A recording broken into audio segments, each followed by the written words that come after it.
I get to introduce somebody very, very special to me, Joanne.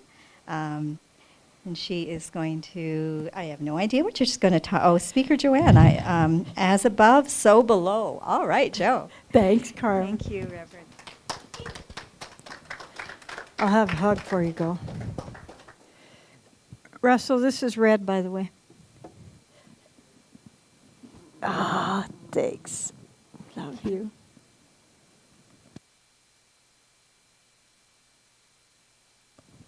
What Carmen didn't tell you is that next week it's Divine Feminine Principle Day, and Carmen's going to do our talk.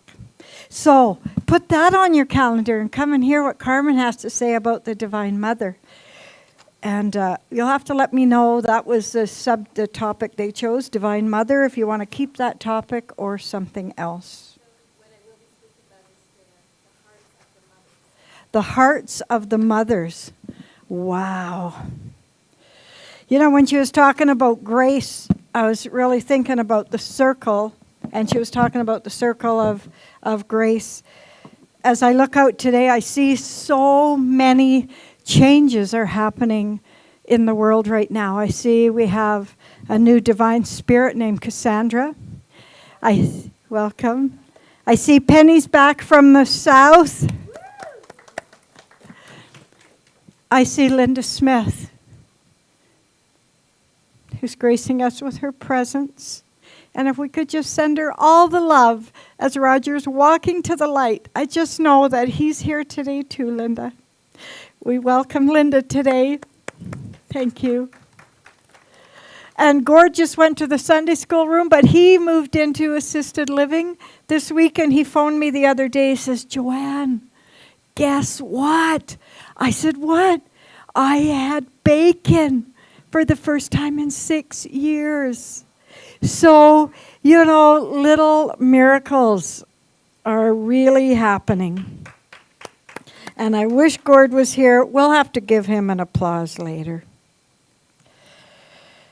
And really, I just want to welcome every one of you. And thanks for taking a couple of hours out of your Sunday morning, because this is the greatest gift you'll ever give yourself, is coming and listening to the message that we give, to be with like-minded people. I know all of us, we're like, okay, tomorrow I'm going to meditate.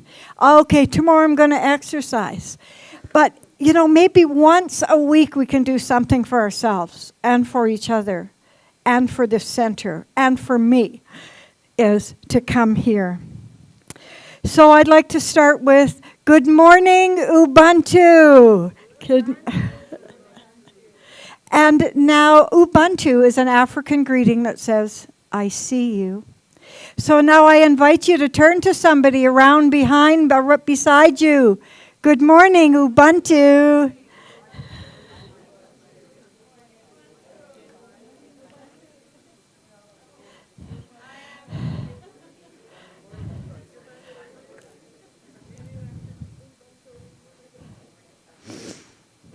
Thank you for blessing each other this morning. Welcome to Center for Spiritual Living, Red Deer. Today is May 7th, 2023. Wow. I know that you all know already you're welcome here. This is a place of love. This is a place of freedom.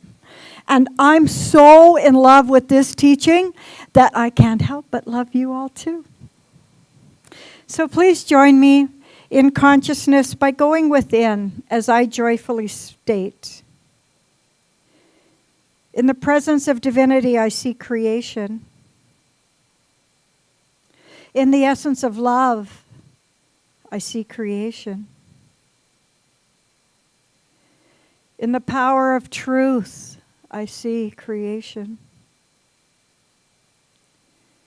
It's all creator. It's all creation. I am it. You are it. We together are it. We are the creation. I see divinity, love, and power in you and in me.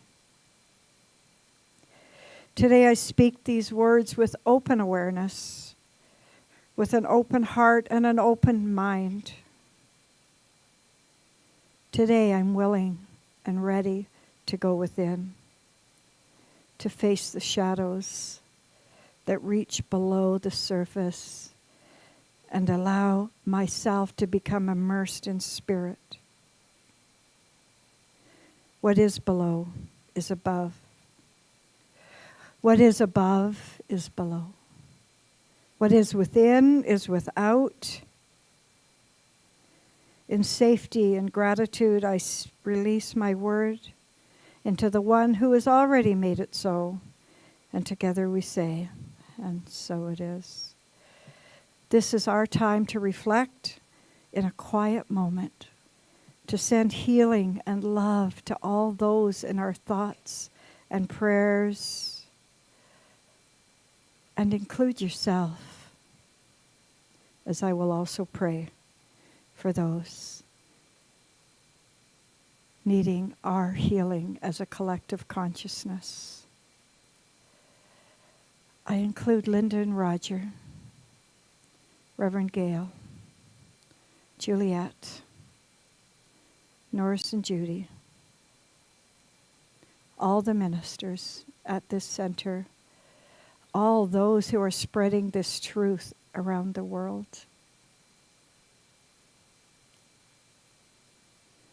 To those who have been evacuated, may they be home safe and knowing that we support them in love and consciousness.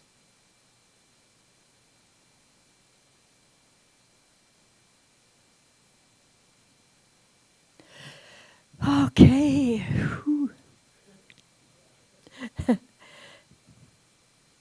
Juliet. It's raining up north. Woohoo! Pouring it on in our meditation. We had buckets of water and we were the hands of God. And we turned those buckets over, watered this planet. Because we have a fire within. But we can control that. Let's control the fire without too. So I invite you today to just get comfortable. Get comfortable with being uncomfortable.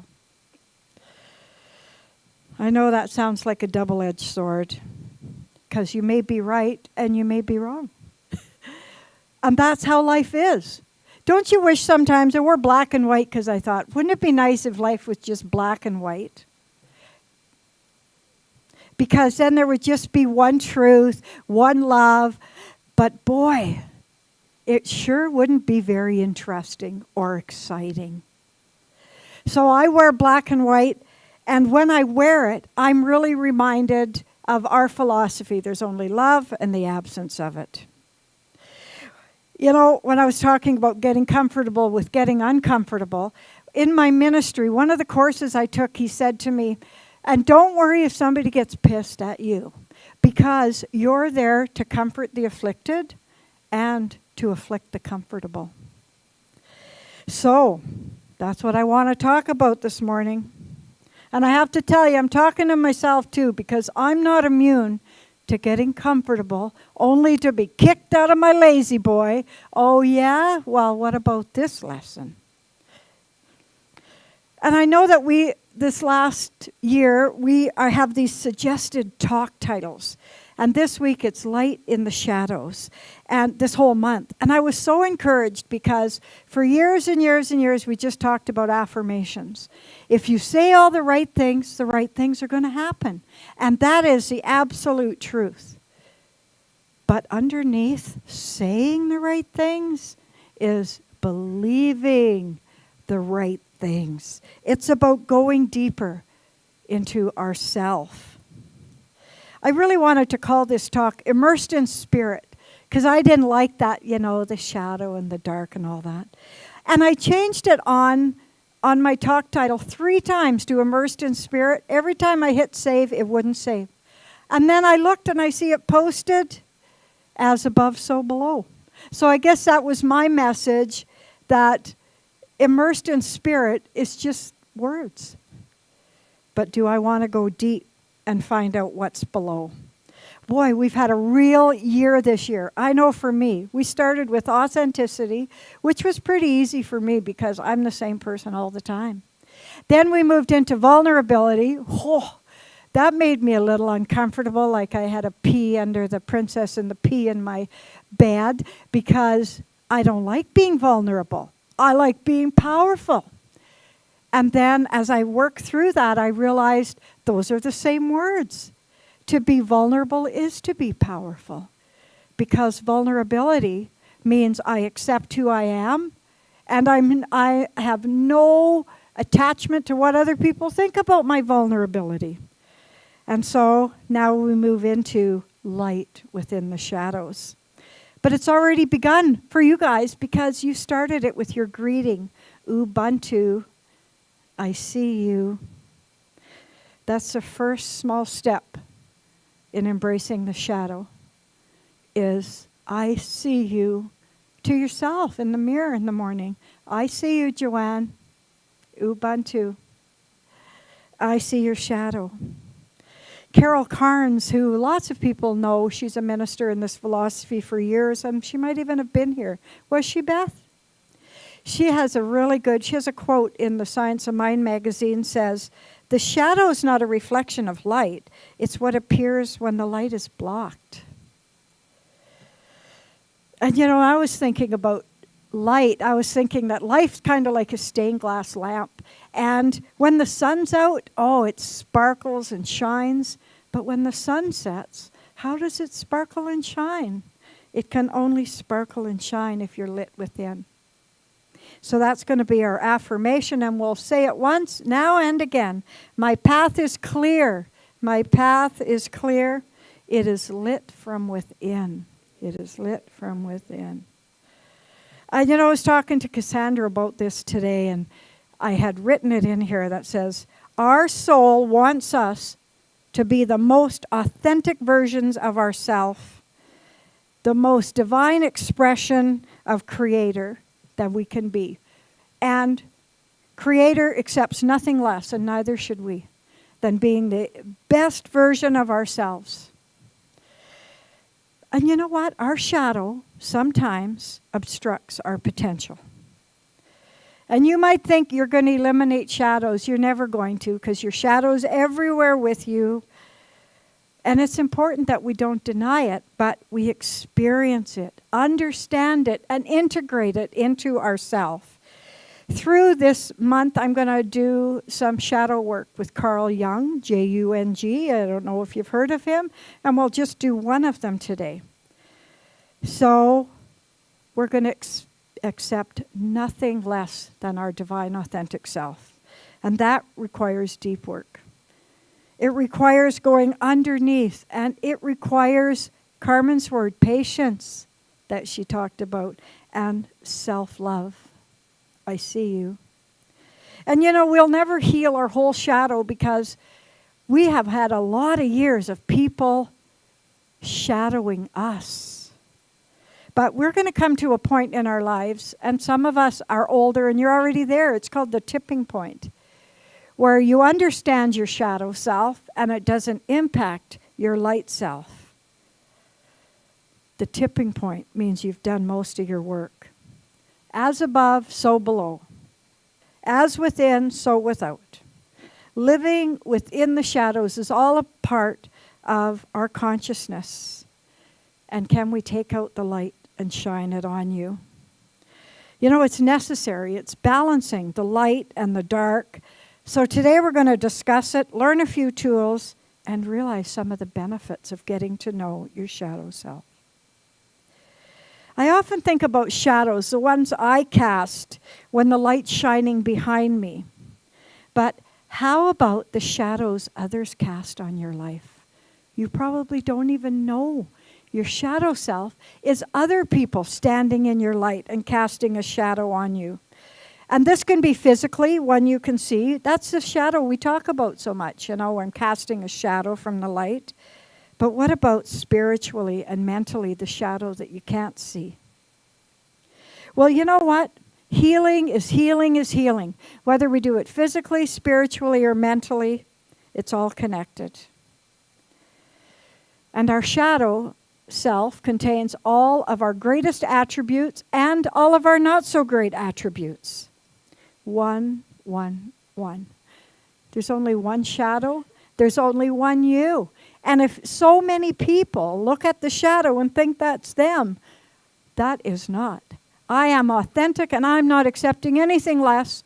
And that shadow can stay there. And there's nothing wrong with having a shadow self as long as it doesn't control you. Lila Delia tells us that healing is not perfection. It's small steps in progress towards becoming you again. It's a journey through grace. And we learn in this philosophy, our greatest teacher, our greatest way to work with the shadow self is that science of mind treatment, affirmative prayer. And, there's affirmations. Louise Hay, she gives us an affirmation repeated all these times. And then we come here and we find out, it's not just the affirmation, it's the belief. And there's belief on both ends. So first there's a belief that you're created to a power greater than you are, and you can use it. And then you can do your affirmation because you've connected to that power. And at the other end is gratitude. You're grateful for everything you already have in your life, and faith. I let it go. I've said the words. Ernest Holmes in the Science of Mind magazine this month, he says, spiritual mind treatment that I call affirmative prayer, some people call it positive prayer. It's a step-by-step process that elevates our awareness to the absolute truth. And through these steps, we turn away from the condition and focus on the outcome as if it's already happened. He says effective treatment convinces the mind that our life is some part of God and that the Spirit is incarnated in us. Accompanied by an unqualified faith in a law that we now know works for us as it works through us. We walk a spiritual path and one day, wham! You're going through all that and then you're stopped in your tracks. It even says that in there. It says all these spiritual teachers, something one day is going to stop you in your tracks. And you know what usually it is? Something inside of you. Your shadow self, because you have to do some inner work. Ernest Holmes talks about inner work. He keeps talking about prayer and meditation. I just finished a 10-week class in meditation. I don't think we do enough meditation. We do meditation here at 10:30. Maybe Sunday school or church starts for you at 10:30 now, not 11. Meditation. He says when you're in meditating, you're so filled with infinite wholeness that it reflects out into everything you do. And then he goes on to say, but it's only as good as you give it to others. So if you're going out and you're a shining light, but you never share it with anybody, it's just light. Just like knowledge. People I know have read millions of books, got all the certificates, but they haven't done their inner work and they haven't taught a class. They haven't done an opening, closing. Carmen's going to do a talk. I think knowledge is knowledge till you share it with somebody, then it becomes wisdom. So, back to the shadow self. It was really popularized by a psychiatrist called Carl Jung, Jung. And it's composed of all the parts of yourself that you rejected or you put aside. And he says you don't become enlightened by imagining the light. You become enlightened by bringing the darkness into your consciousness. Now, the Gospel of Thomas, that isn't in the Testament because they found it later. The Gospel of Thomas says, when you make the two one, when you make the inner and the outer and the inner, the above and below as one, then you've entered the kingdom of peace. And I think that's what I want for all of us. I want us to go home. I want us to be at peace. All the chaos around us in our homes, in our world, in our buildings. I want us to be at peace. And I want us to know that those people might just be casting a shadow on us. A physical shadow. You know, that physical shadow, it's an analogy that refers to the shadow that walks around with us. As within, so without. And that shadow goes back a long, long, long, long way because it became a part of you before you were even conscious aware of it. The reason you reject the parts of your shadow are because of your past lives, maybe, your childhood for sure. If you could see into your childhood, if you've ever done any work, you know, as you go through life, you've depended on others for survival as you're a child. And maybe as a result, somebody gave you heck once that says, you talk too much. You shouldn't speak your mind. So then you go through as an adult and you never speak your mind. And you don't speak your mind because somebody told you when you were like 5 years old. And you don't know that. But it's just sitting there casting a shadow on your life. And it means to you that I better not speak my mind because somebody won't love me. And it becomes stuck inside, buried in your subconscious. So Don Miguel Ruiz talks about that.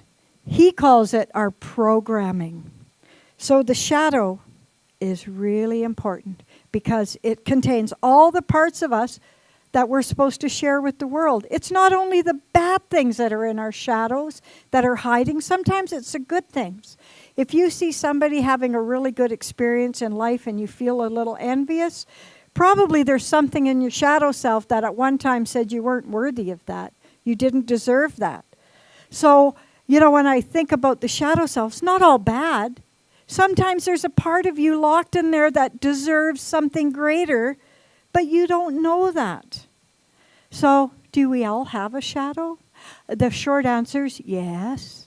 And the long answer's yes. But we've called it so many different names in the New Thought philosophy. We call it shadow work. Some people call it self-reflection. We've called it mirror work. And it doesn't matter what you call it. It's bringing your unconscious into your conscious. And bringing the belief that we have a version of ourselves that we need to integrate into our own body. And that can bring about amazing peace.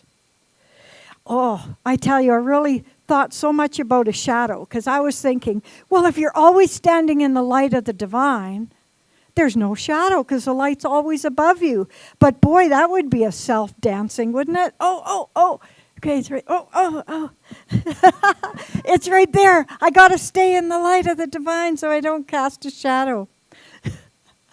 But you know, the shadow that's beside you isn't always because you're blocking your light. It's so you can see that you're not completely whole yet.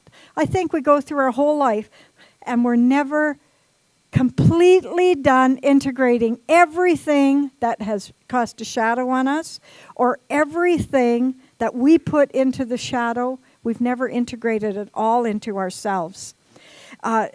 Carl Jung he says, the first thing you need to do is have a Socratic approach. Now, Socratic approach is something I do in my classes. It means exploration, examination, and questions. You know, when we're in a circle and we're doing class, I like everybody to read. I like everybody to have a part. I think that sharing is as important as the book is. And so they call that Socratic learning. So how often when something's going on in my life do I say, okay, I do those things. I question it. What is it? And then I explore it.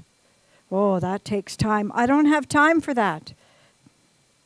And you know what? I want you to know that everybody here would be happy to help you.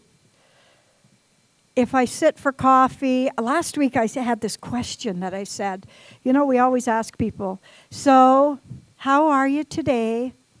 How about if we ask people, what's one thing you don't want me to know about you today? Oh, That opens a whole different door. And maybe that's the path to what you don't want somebody to know about you is probably something you've buried in your shadow. So allow everybody else to help you. We do affirmative prayer for people. I know Russell does it, and Juliet, and Beth knows how to do it, and everybody that's taken a class knows those 5 steps. And I do it, and so ask for help. But the first thing you do is when something's triggering you, or you think you're casting a shadow on your life, or somebody's cast a shadow on you. Oh, I've heard that called all kinds of things, attachments and all that. But they've just cast a shadow on you. First thing is question it and explore it.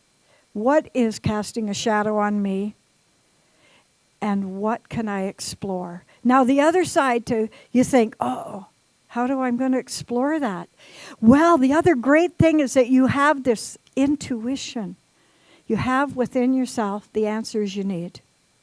When I was going to a Christian-based church, I remember them saying, God doesn't give you more than you can handle. And I didn't like that very much. I said a couple of bad words. But in the Ernest Holmes book, you know what he says? He says, before you're given any problem, the solution is given to you. It's hidden inside. So every problem you have, you are given the solution first. It's not that, oh, you can handle it. It's, where's the answer? Where's the answer? Question it, explore it, and use your intuition. Carl Jung talks about, and I never understood this, but I'm going to tell you what he says. He says, once you take something out of the shadow and you realize, oh, that's part of my upbringing, that's not really me, or that's that person that sat at my table and cast a shadow on me. He says, you look at it, deal with it, and throw it back. Throw it back into the shadow. I thought, what the heck? Why would I want to throw it back? Why couldn't I heal it and let it go? But he says that, through your life, you're going to come across that same situation. There's going to be the next person that sits beside you, casts a shadow on your light. And if you don't have the tools to deal with it in your shadow, you just got to do it all over again. So the minute you say, okay, I know you're a shadow of who I am. So I'm not taking that on. I'm putting you back into the shadow. And every time you take it out, you think, oh, thank God I've already dealt with that. Oh, that came up again. And that's the first time I've ever heard that you don't just work with it and heal it and throw it away. You file that away in your consciousness for future reference. That's a tool. That's a tool in your toolbox. And for me, it was really good because I had a really busy week where a lot of people asked a lot of me. And every time I said no, I never said no, sorry. You know me. Lena's going, what? You said no? Every time I said yes, the shadow got darker and darker and bigger, till all of a sudden I couldn't even find myself. I was black. I was just surrounded in all these shadows people were casting. And I did start to say no. No, I don't have time. No, I'm not going to be home. No, I've got other plans. No, I'm busy that day. No. And saying no to them meant I was saying yes to me. Pretty soon that shadow's getting lighter and lighter and lighter. And it's just like a little piece on the floor, and there I am, standing in the light. When I talk about throwing stuff back in the shadows, Carl Jung calls it watch out for your triggers, because you are probably on this earth to heal all those. So every time something irritates you, it's only to lead you to a deeper understanding of yourself. And the more work you do, the more aware you become of the little things that trigger you. Give yourself grace. So there's lots of ways to work with the shadow self. And over the next few weeks, we're going to do some. And this week, I want to talk about, examine your family tree. So it's called Dip Your Toes into Shadow Work. That was a dip my toes. That's a deep dive. But that's the first step, I think. Oh, this isn't the order he's got them in, but this is my order. Is imagine, make yourself a family tree with 2 sets of grandparents, 2 sets of parents. I mean, your dad's side and your mom's side, all your aunts and uncles, all your siblings, and they're all there on the tree. And all the generations above you, as far as you can go, good or bad. Because guess what? They just might be inside you, a little part of that. And, practice is all about getting honest with yourself and saying, I love my family. And this is what he said, and I was going to change it, but it's true. But one of my uncles drinks too much. So if you look at your family tree and you have somebody in your family tree that's a naysayer, that, came from an abused upbringing even, that didn't embrace their abundance, well, isn't it great to look at that tree and think, oh, it's not me. That was my programming. The next step to being triggered is to really look at those qualities and give yourself grace and see when you're examining, do those qualities exist in somebody in my family that I might have learned it from? Because those qualities are in you, but they are not you. They're in you, but they're not you. They could be a shadow, and then you have to confront it. Oh, that was the hard part. And you can confront it silently in meditation. Those things are really important. Question it, confront it, and release it. That's the third thing. You question it and you explore it. You confront it. Oh, that was me saying no, no, no, no. And the other thing, I got to tell you, as I was saying no, I had to explain it. No, I'm busy. No, I have something else to do. No, and I felt like I had to keep giving excuses. You don't have to do that. No is a complete statement. Question it, confront it, and release it. And in releasing, you allow the darkest shadow that's buried within you to be released. I brought my drum because there's this really good drumming song that I know you guys know.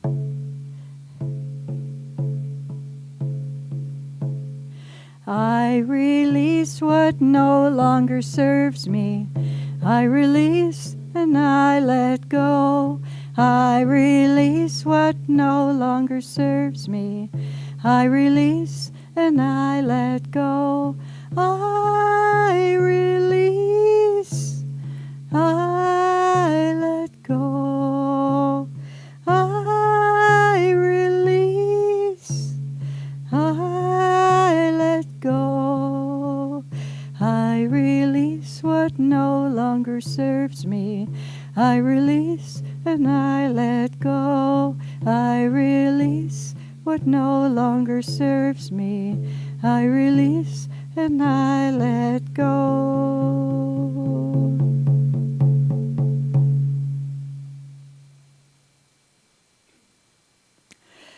So my takeaway today is there's a lot of great, great lessons in this world, and a lot of them come from looking at parts of ourselves that we hide away. And as soon as we can bring our shadows to the surface, heal them, integrate them into the lessons of our lives, then we evolve. Then there's peace. Nobody can trigger you unless you haven't done your work. At the beginning, I mentioned a concept. Throw your past beliefs into the shadows and turn towards the light. You can't change your past because it follows you, but every so often, we need to question it, explore it, release it. It's called shining the light. And so look at what's still impacting you. Look at something or someone that's still casting a shadow on you and take out the light, shine on it, and release it. And really throw it back. So you can take it out another day, knowing you've already released it. So we're going to affirm what Carol Carnes says. My path is clear. It is lit from within. In closing, today I affirm and know I am lightness, I am darkness, I am clear, I am healed, I am. As you go about this week, embrace all that you are. The shadows, the darkness, the light, it's all your presence. Stop, explore, examine, release, and all do the same. I am. Got to put my drum down. So I can be who I am. I am Reverend Joanne Faith, Peace, and Love Boruck. And I release and let go. Have a beautiful week. Thank you very much.